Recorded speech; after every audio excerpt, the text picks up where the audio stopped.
లెక్కలు అనేటటువంటిది అత్యంత ముఖ్యమైనటువంటిది.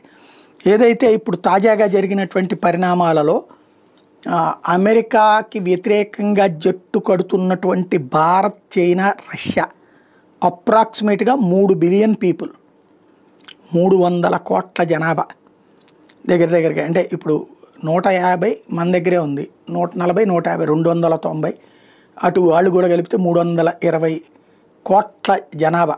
ఈ 3 దేశాలు కూడా ప్రపంచ జనాభాలో 36.5% ఇక్కడే ఉంది. అంటే మార్కెట్ ఇక్కడే ఉంది. ఇప్పుడు అమెరికాని గురించి భయపడాల్సిన అవసరం భారత్కి లేకపోవడానికి కారణం అదే. అట్లాగే చైనా కూడా లెక్క చేయకపోవడానికి కారణం అదే. మార్కెట్ మన చేతిలో పెట్టుకుని వాడి దగ్గర చేతులు కట్టుకోవాల్సిన పని ఏంటి? వాడి వస్తువు మన దగ్గర అమ్ముకోవాలి, మన వస్తువు వాళ్ళ దగ్గర అమ్ముతాం. మనం 10 అమ్మితే వాడు ఇక్కడ 50 అమ్ముకోవాలి. అదే ఇప్పుడు కీలకమైనటువంటి మార్కెట్. దాన్నే మనం ఇప్పుడు రైట్ చేస్తాం.